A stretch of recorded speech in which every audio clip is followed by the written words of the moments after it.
Paul Michael Stephanie.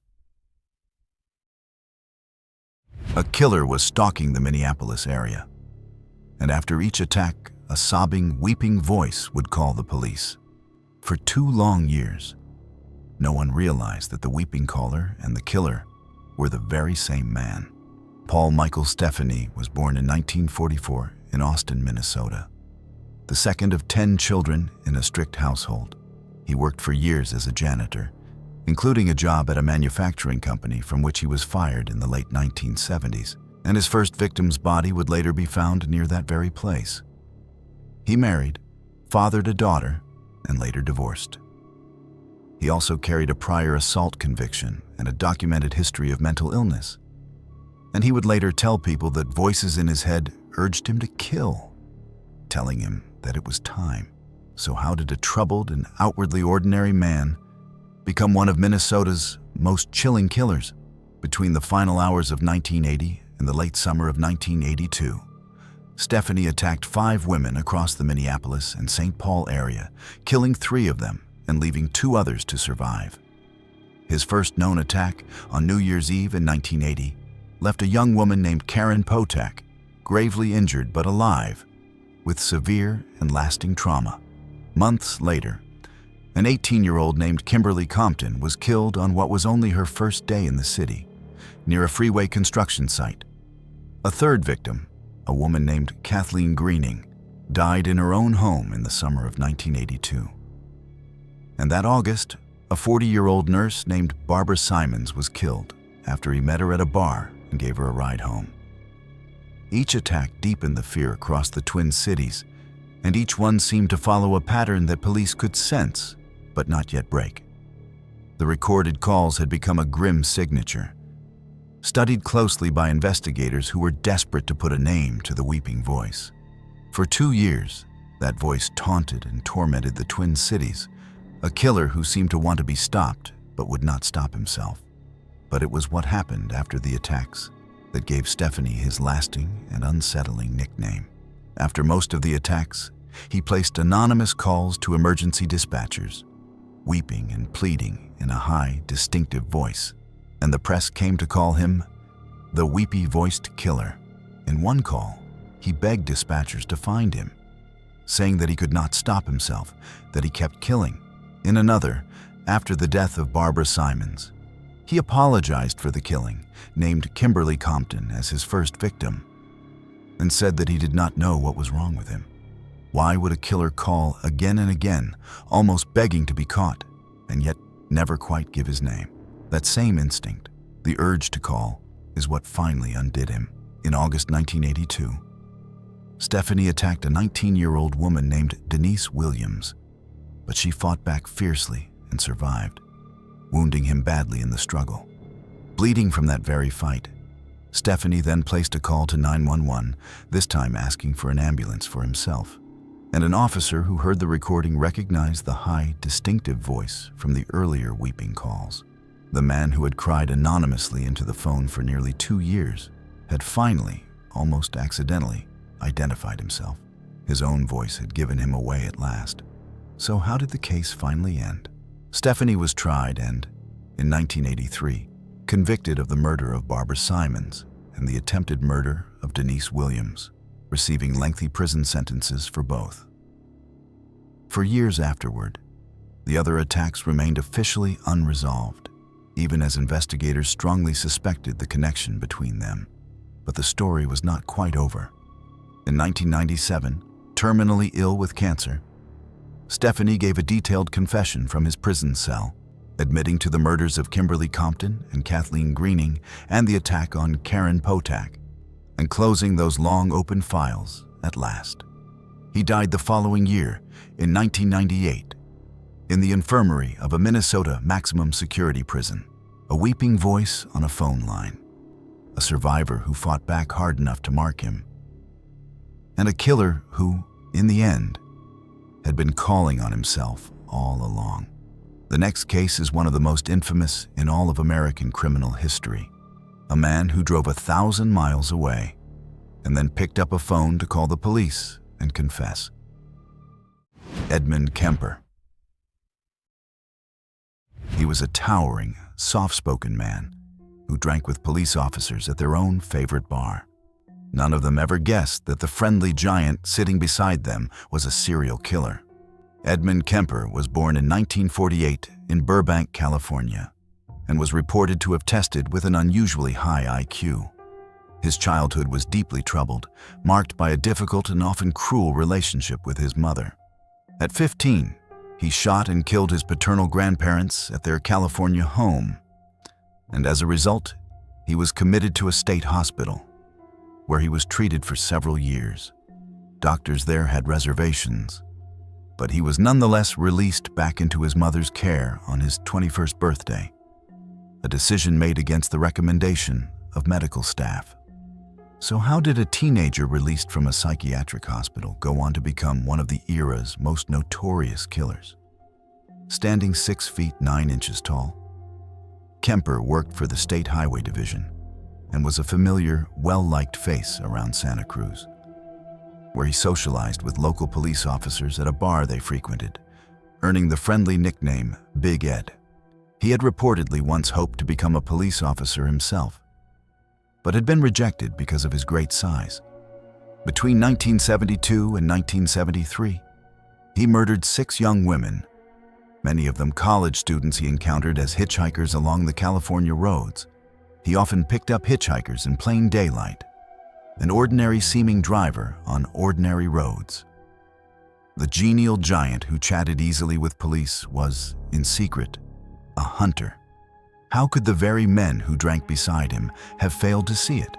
The killings escalated, and on a weekend in the spring of 1973, Kemper killed his mother at the family home, and then killed a friend of hers the same evening when she came to the house. It was after this final act against the 2 women that the case turned, not through a detective's breakthrough, but through the killer's own sudden decision to give himself up. Kemper drove roughly 1,000 miles east, all the way to Pueblo, Colorado, and from a roadside phone booth, he placed a call to the Santa Cruz police. The first call was reportedly not taken seriously by the officers who answered it, so he simply called back and asked to speak to an officer he personally knew from the bar. He confessed to that officer over the phone, and then he waited, alone, at the phone booth to be arrested.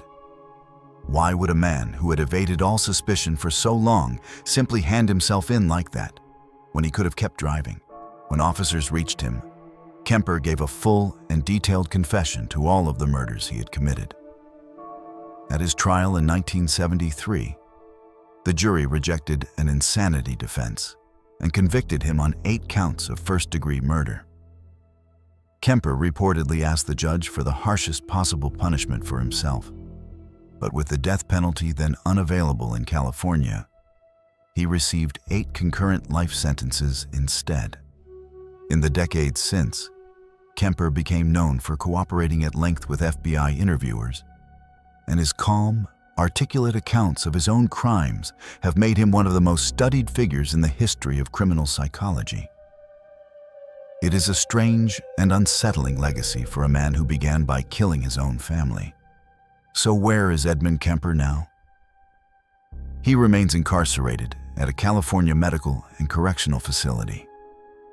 In July 2024, then in his mid-70s, he was once again denied parole, with the local district attorney describing him as one of the most depraved and prolific serial killers of his time. A man who showed no true remorse. It was reported to be the 14th time he had qualified for a parole hearing since his conviction. A psychiatric evaluation that same year reportedly rated him a high risk to reoffend, and his health has sharply declined over the years, leaving him confined to a wheelchair. His next parole hearing is set years into the future. A 1,000-mile drive, a roadside phone booth, and a killer who chose, in the end, to call the police on himself. The next case is far more recent, and in many ways far more painful. A teenager who called emergency dispatchers in the dead of night with a confession that no parent could ever imagine hearing. Diego Leyva. In the small hours of a December morning, A dispatcher in New Mexico answered a call from a teenage boy. What he calmly told her would be almost impossible for anyone to believe. The case unfolded in Valencia County, New Mexico, in the Rio Grande Estates area southwest of Rio Communities, in the early hours of a December morning. The accused was Diego Leyva, a 16-year-old high school student, and the victims were the 4 members of his immediate family: his father, Leonardo, his mother, Adriana, and his 2 brothers. His mother had been a long-time and well-known volunteer firefighter in the local community. The family lived together in a home on a quiet residential road. So how did an ordinary family home become the scene of such an unimaginable tragedy? There had been warning signs in the days beforehand. About a week earlier, on the 8th of December, Diego's father had called for help, concerned that his son was using drugs and needed to be hospitalized. And the situation that day was calmed only when a relative came and took Diego away. The family had reported behavioral problems in the week before the killings. Investigators would later say that Diego told agents a voice had urged him to harm his family. The family had quite literally reached out for help only days before. Could anything, at that point, have changed what was to come? In the early hours of the 14th of December 2024, the 4 members of the Leyva family were shot to death inside their home. A handgun, which investigators believed had been bought by Diego's own father, was found on a table inside the house. It was a quiet morning in a residential area of New Mexico, and what had happened inside that home would only become clear to the wider world because of a single, chilling phone call placed a short time later. It was the accused himself who alerted the authorities. At around 3:30 in the morning, Diego personally called the Regional Emergency Communications Center, and he opened the call by telling the dispatcher plainly that he had killed his parents. And then, when she pressed him further, that he had killed his whole family. The call was calm and direct, almost matter-of-fact, which made it all the more difficult to absorb. When sheriff's deputies arrived a short time later, body camera footage showed Diego walking out of the home with his hands raised in the air, and he surrendered to them without any struggle at all. Investigators reported that he appeared to be intoxicated, and he was taken to a hospital before he was booked into custody. A call placed by the very person police would come to accuse. What had led to that phone call? So what happens to a teenager accused of a crime this grave? Diego was charged with 4 open counts of first-degree murder, and prosecutors filed notice that they intended to seek adult sanctions against him. At the end of December 2024, a Valencia County grand jury formally indicted him. Under New Mexico law, as what is termed a serious youthful offender, he could be sentenced as an adult, though he could not receive a sentence of life without parole. The case sent a wave of grief through the small community, where Diego's mother had been a familiar face as a volunteer firefighter, and where the loss of an entire family was almost too much to absorb. Where does the case stand now? As of late 2025, the case was reported to be in a holding pattern, awaiting the result of a competency evaluation, and no trial date had yet been set. Diego has been held at a juvenile justice center in Albuquerque, while the case slowly proceeds through the courts. It is important to note that, as a defendant awaiting trial, he is presumed innocent unless and until a court decides otherwise. A family that had reached out for help only days earlier, a single phone call placed before dawn, and a case that the courts have still not yet resolved. The next case takes us to Indiana, and to an elderly man who, after a terrible act inside his own home, told a 911 dispatcher that he had to go because he needed to call his children next. Patrick Waite. An elderly Indiana man called 911 to say, calmly, that he had shot 4 people inside his own home. Then he asked the dispatcher for just a little time because he needed to call his children first. Patrick Waite was a 77-year-old man who lived near Haubstadt in Gibson County, Indiana. He was a longtime resident of the area and had bought his home decades earlier with his first wife, who had since passed away. He had later met his second wife, Alma, online, and the two had married about 2 years before the events of this case. He reportedly had no prior arrests or criminal convictions anywhere in the state's court records. So how did a man with no history of violence and no criminal record at all end up accused of a terrible crime inside his own home? On the evening of the 29th of May, 2025, 4 members of Waite's family were shot inside the house. 3 of them, including his wife Alma, her mother, and her son-in-law, were killed, while another relative was wounded but survived after undergoing surgery. The killings happened in different rooms of the home in the space of a few minutes. A young witness who saw the shooting hid with 2 adult relatives in an upstairs bathroom until it was finally safe to come out. How does an ordinary evening at home, in a house a man had lived in for decades, end in something so devastating? It was Waite himself who reported what had happened. He personally called 911 and told the dispatcher that he had shot 4 people inside the house, and that he would be waiting in front of his garage with his hands raised when officers arrived. He reportedly told the dispatcher that he had to cut the call short because he needed to phone his own children and tell them himself what he had done. When a deputy arrived a few minutes later, Waite was found exactly where he had said he would be, and he was taken into custody calmly and without any incident. What did he tell investigators? In an interview after being read his rights, Waite said that he had shot a snake on his property and come back inside still carrying the gun, and that he and Alma had then argued about who actually owned the home. He reportedly said that he had shot them all, that he was not proud of that fact at all, and that he was, in his words, as guilty could be. He also said that he believed God would never forgive him for what he had done. It was a confession given calmly, with a striking sense of finality. Why had a long and seemingly quiet life ended in such sudden and shocking violence? Waite's defense team would later raise allegations of elder abuse and a fraud scheme involving his wife and her family. And they pointed to a claim that the home's deed had been transferred to a relative the very day before the killings. The defense even filed a separate civil complaint setting out some of those claims in detail. It is important to stress that those are allegations made by the defense and not findings of any court. Still, they would become central to how the defense framed the entire case against him. So what happens next? Waite was charged with 3 counts of murder and 1 count of attempted murder, and he was ordered held without bond. He pleaded not guilty in a Gibson County court, and his defense later filed an insanity defense on his behalf. In early 2026, after evaluation, he was ruled competent to stand trial, and the trial was scheduled for later that year. As of the most recent reporting, he remained in custody at the county jail awaiting that trial.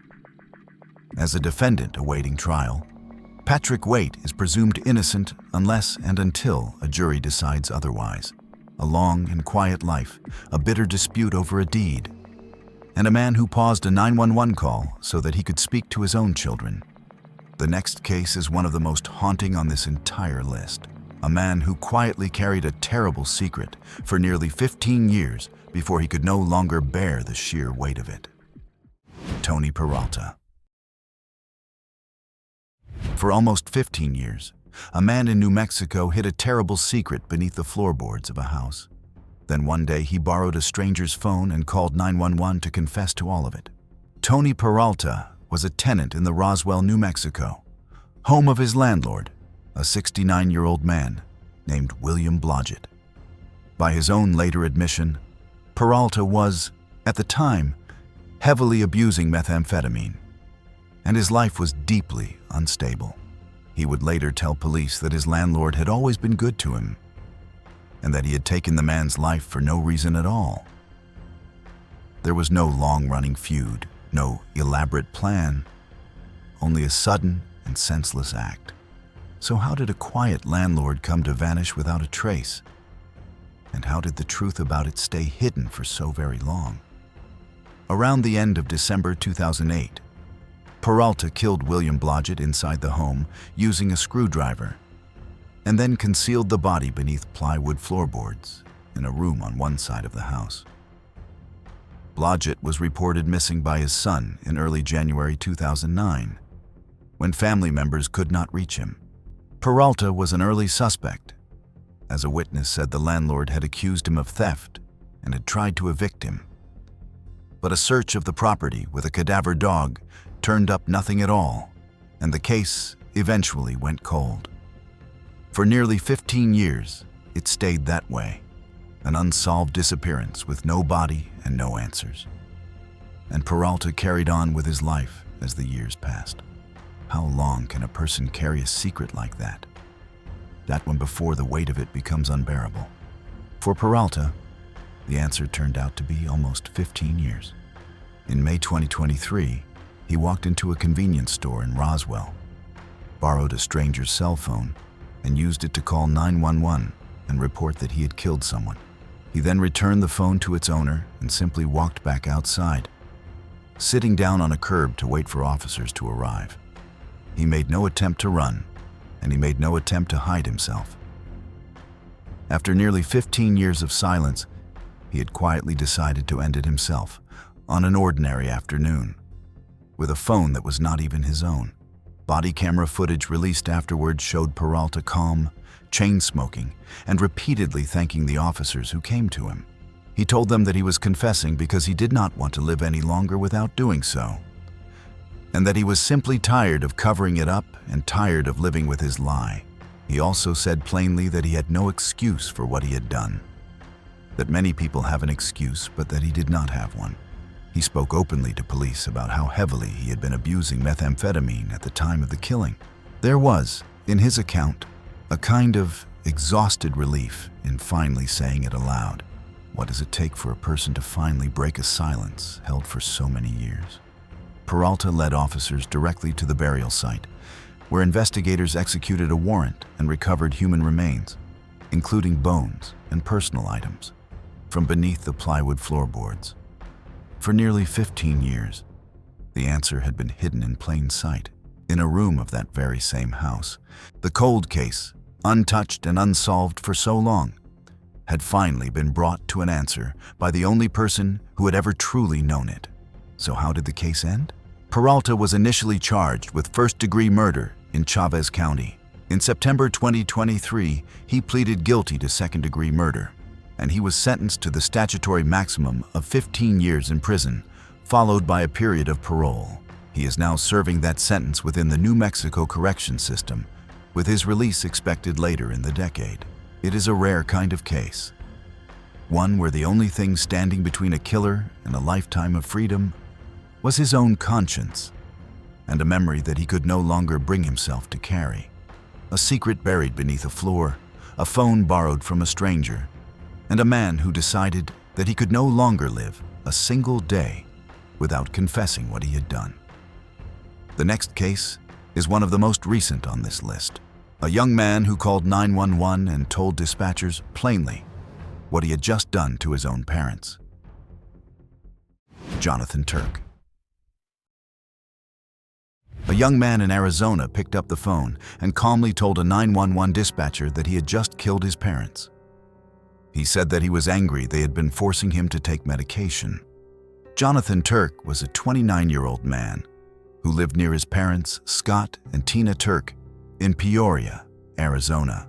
He had a long and documented history of serious mental illness. His parents had filed multiple mental health petitions about him over the years, including several in 2026 alone, a sign of just how much they had been struggling to get him care. He had also been the subject of a missing person alert a few years earlier before being located safe. Neighbors later described him as unsettling to be around. His parents, by every account, had spent years trying to get him the help he needed. So how did a long and painful struggle with mental illness end in such a terrible scene inside the family home?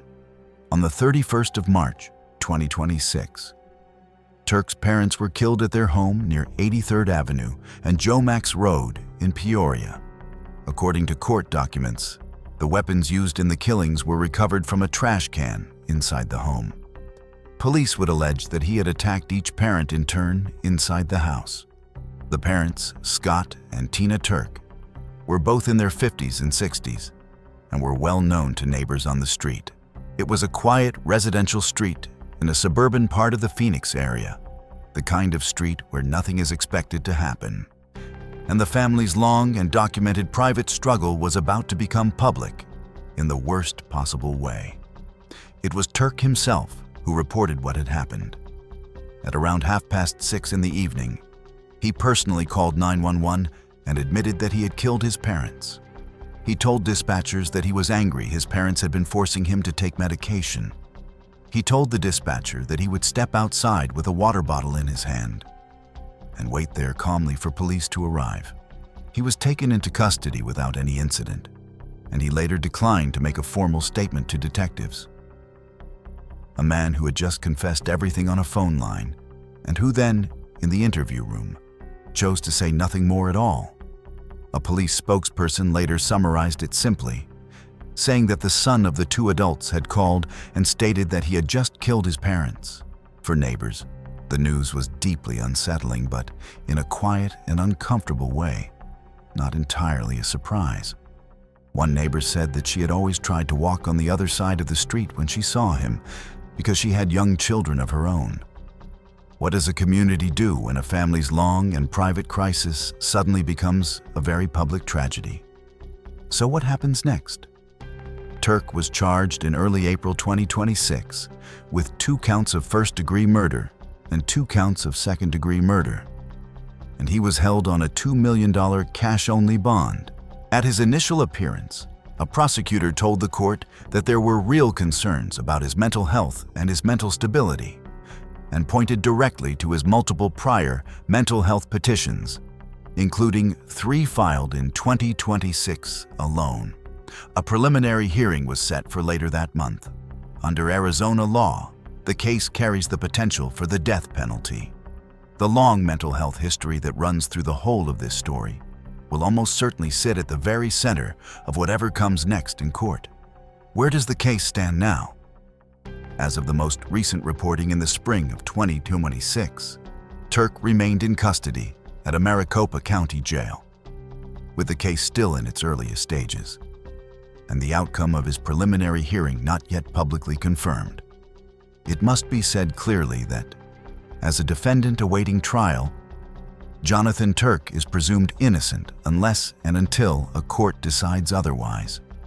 A family that had filed petition after petition trying to get their son help, a confession on a 911 line, and a case that is still only beginning its slow journey through the courts.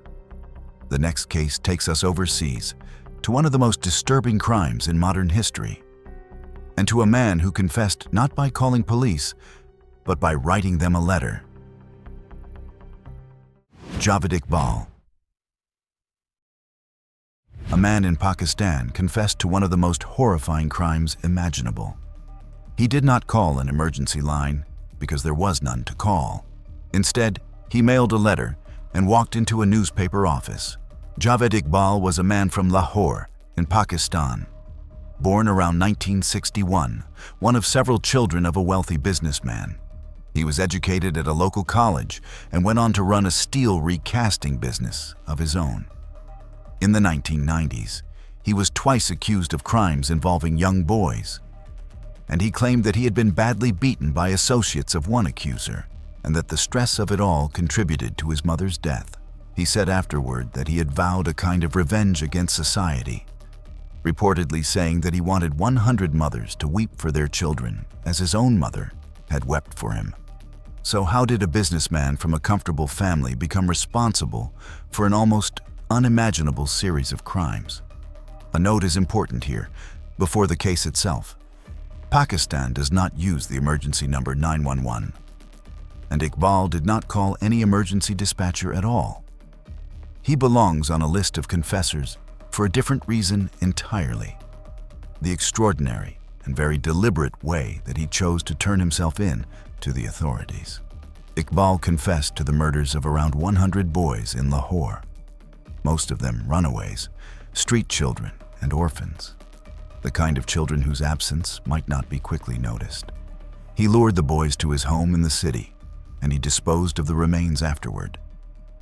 He kept detailed and meticulous records of his victims, including photographs, names, and dates, as well as some of their belongings, and all of it was later recovered when police searched his house. It was a crime of staggering and almost incomprehensible scale. Why then would the man responsible for it choose to reveal the whole thing himself? In late December 1999, Iqbal mailed a handwritten letter both to the Punjab police and to the chief news editor of a Lahore newspaper, confessing to 100 murders and laying out a detailed inventory of his victims and his motive. On the 30th of December, 1999, he walked into the offices of that very newspaper and turned himself in to the journalists there. He reportedly said that he feared the police would kill him if he surrendered to them directly. A journalist at the paper later testified that a man had come to the reception desk and introduced himself plainly as the killer of 100 children. It was a surrender, unlike almost any other, made through the press rather than the police. There was, however, a strange turn at trial.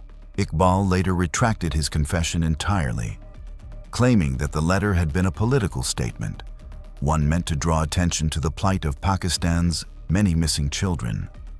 It was an extraordinary claim, given the detail and the inventory the letter had contained. Could a confession that specific truly have been only a statement, written to make a point? The court did not believe it for a moment. In March 2000, a judge convicted Iqbal on 100 counts of murder. The judge imposed a symbolic sentence that mirrored the crimes themselves, an act that the Pakistani government immediately said violated the country's human rights obligations and would be challenged. He was effectively resentenced to a standard execution instead. The case had moved with unusual speed, and yet the questions surrounding it would not settle. So how did it all end? In October 2001, Iqbal and a teenage accomplice were found dead in their prison cells, just days after a court had agreed to hear their appeal. Jail authorities claimed that the two had taken their own lives, but autopsies reportedly showed signs of beating, and several jail officials were suspended afterward. His body reportedly went unclaimed by his family. To this day, the exact circumstances of his death remain disputed.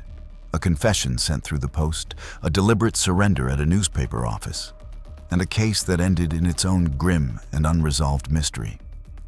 The next case returns to the United States, to a chilling confession that was made not to the police at all, but directly to the grieving brother of the victim. Christopher Wade. After police released him for lack of evidence, a young woman's brother set a trap of his own.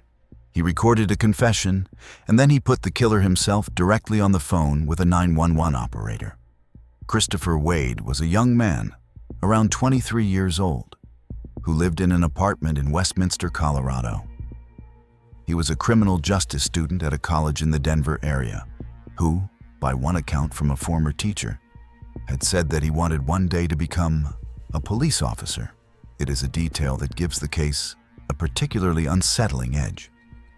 A man studying the very system that would eventually convict him. So what would lead a young man in that position to take a life? Wade had previously served in the Army, but he was discharged after disclosing disturbing fantasies about harming women. He was also reportedly preoccupied with tarot cards, something that would surface again later in the case in a chilling way. To those who knew him only casually, he seemed to be an ordinary student with ordinary plans for the future. Behind that ordinary surface, though, there was something far darker. The truth was very different from the version of himself that he showed to the world. In June 2014, Wade killed 19-year-old Leah Porter, a young woman who had been a former high school classmate of his, in his apartment. Leah Porter was a slight young woman, and she had reportedly known Wade since their school days. Her body has never been recovered. According to his own later account, an argument over money turned violent inside the apartment. Prosecutors did not accept his version of events, particularly given the disturbing things that investigators would later find inside his home. After the killing, he disposed of her body, and by the time he confessed, the trail leading to it had long since gone cold. Wade's apartment was searched after Leah Porter's disappearance, and investigators reported finding cleaned blood spots and other deeply troubling evidence, including child sexual abuse material on his computer. Investigators reportedly also found women's underwear that did not belong to him. Yet, for a time, police released him for lack of sufficient evidence to bring a charge. How do you build a murder case against a man when there is no body anywhere to be found, and a free suspect who is simply waiting? The answer came, in the end, from the victim's own grieving family. Leah Porter's brother arranged to meet Wade near his apartment, under the pretext of asking him for a tarot card reading, and he secretly recorded the entire conversation between them. Wade confessed to the killing directly to him, there in the open. The brother and a friend then called 911 and put Wade himself on the line with the operator. To that operator, Wade said plainly that he would like to confess to a murder, naming the case as the disappearance of Leah Porter. Police arrested him when they arrived, and he confessed a third time during questioning. It was a confession given 3 separate times over, and the first of them had been obtained by a brother who simply refused to let his sister's case quietly die. So how did the case end? Wade was initially charged with first-degree murder and several other serious offenses. In September 2015, he pleaded guilty to second-degree murder and to a child exploitation charge, in exchange for telling police where he had disposed of the body. By the time he told them, however, the location had reportedly already been disturbed, and the remains could not be recovered. In November 2015, he was sentenced to 48 years in prison. He is now serving that long sentence within the Colorado correction system, and despite his guilty plea and his promise, Leah Porter's remains have never been recovered. It is a case in which justice came not from a police breakthrough, but from a family that simply refused to give up. A trap set by a grieving brother, a recorded confession on a quiet afternoon, and a 911 call that finally gave the case the words, "It had been missing all along." The next case is another one, in which the confession reached 911 only indirectly, this time through a complete stranger who had simply lent out her own phone for a moment. Jared Haddock. After a sudden and shocking shooting in Washington State, the killer borrowed a stranger's phone in order to call his own mother. The woman who lent it overheard the confession, and then she called 911 herself. Jared Haddock was a 21-year-old man from Yakima County in Washington State. He had one prior arrest a few years earlier on a theft-related matter, in a case that was later dismissed after he completed a diversion program. His mother had reportedly grown deeply concerned about his deteriorating mental state and about his use of drugs over a period of years. She had told police that she had watched her son's condition worsen, with no clear way to reach him. So how did a young man's quiet and worrying decline end in a sudden and seemingly random act of terrible violence against complete strangers? A caveat is important for this case, and it should be stated plainly and up front. Haddock did not personally call 911 on himself at all. He fits the broader theme only loosely, because what he called to confess to was his own mother, on a borrowed phone, with the phone's owner standing close enough to overhear every word that he said.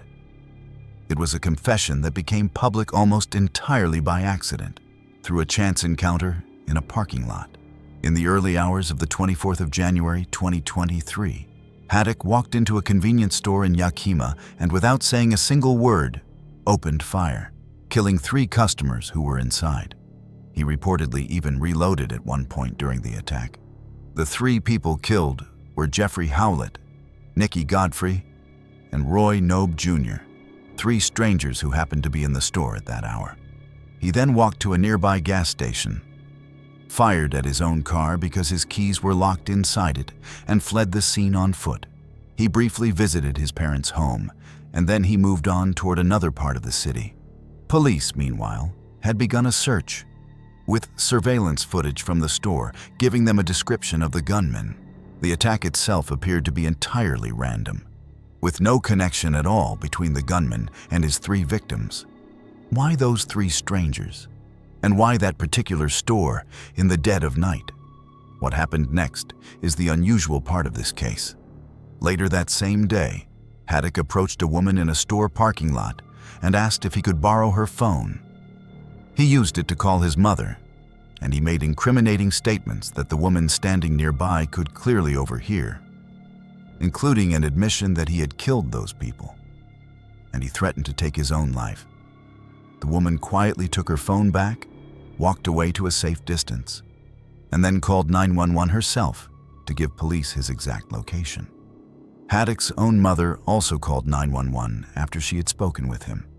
2 calls then, from 2 different women, both set off by the same overheard conversation.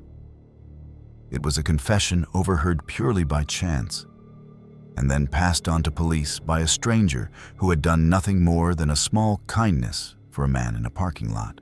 Without her, the case might have unfolded very differently. So how did the case end? Officers found Haddock behind some warehouses with a self-inflicted gunshot wound. A judge had approved his arrest on 3 counts of first-degree murder with a high bail set, but he died before the case against him could ever be tested in a courtroom. He was pronounced dead about an hour after officers found him, and the county coroner ruled the manner of his death a suicide. Because he died before any trial, the allegations against him were never tested in court, and he was never convicted of anything. What remains is a community left to grieve 3 people who had simply gone to a store. A random and devastating crime against strangers, a phone borrowed in a parking lot, and a confession that reached the police only because one woman happened to be standing close enough to hear it and chose to act. The final case on this list is different from every other one, and it is included here as an important and, frankly, a necessary correction to the record. Edward Lee Elmore. This is not the story of a killer who called 911 to confess. It is, instead, the story of a man who never called the police, never confessed at all, and yet spent decades in prison for a crime that the courts themselves came to deeply doubt he had ever committed. Edward Lee Elmore was a black handyman from South Carolina who had a severe intellectual disability. He had no criminal record at all at the time of his arrest, and he had withdrawn from school at a young age while still in the early grades. In January 1982, an elderly widow named Dorothy Edwards was found killed in her home in Greenwood, South Carolina. Her body was discovered by a neighbor who let himself into the house and then pointed police toward Elmore. Elmore had cleaned her gutters some weeks earlier, and a check that had been made out to him, along with a fingerprint, led police to arrest him within days. He was unable to give an alibi for himself. So how did this case ever come to belong on a list of confessors at all? The honest answer is that it does not belong here at all. And that is exactly why it is worth telling on a list like this one. Elmore did not call 911, and he did not confess to police. The only confession ever attributed to him came from a jailhouse informant, a man who told the original jury that Elmore had admitted to the killing. That informant later recanted his account entirely, testifying that he had lied after a jail official suggested that he would be looked after if he helped with the case. Elmore himself consistently and firmly denied any guilt from the very beginning, telling the court directly that he had not committed the crime. If the only confession in the entire case was, by the informant's own later admission, simply a lie, then what had really happened in that house? Elmore was convicted in 1982 in a trial that began only a short time after the murder, and he was sentenced to death. He would in fact be sentenced to death 3 separate times across a series of trials and retrials over the years. But over the following decades, with the help of dedicated post-conviction lawyers who took up his case, the prosecution's version of events slowly began to unravel. In 2010, A judge ruled that Elmore was intellectually disabled and so could not lawfully be executed at all. Then, in 2011, a federal appeals court vacated his convictions outright, describing his case as one of those exceptional cases of extreme malfunction in the criminal justice system, and citing his original trial lawyer's failure to investigate the forensic evidence. It was a remarkable reversal for a man who had spent so long on death row. What had gone so badly wrong in the original case? A sealed bag of evidence, containing hair that had been taken from the victim's body, had been kept hidden in a state investigator's private office for years. And when it was finally examined, it contained a hair that did not belong to Elmore or to the victim. Other forensic claims that had been used against him at trial were found not to hold up under any real scrutiny. A fingerprint that prosecutors had once treated as damaging was found to exclude both Elmore and the victim. Taken together, the surviving evidence made the original case against him look untenable. In March 2012, Elmore was released from prison after entering what is known as an Alford plea, a guilty plea in which the defendant does not actually admit to committing the crime in exchange for a sentence of time already served. He had spent more than 11,000 days in prison by then, many of them on death row, for a crime he had always insisted he did not commit. He died in 2018, just 6 years after his release, his name still not formally cleared by any court. It is a case that belongs on this list only as a warning, a sober reminder of how easily the word confession can be attached to a man who never once spoke it, and of just how much can be lost when it is. This was all from our side today. Thanks for watching. Click here to check out another video.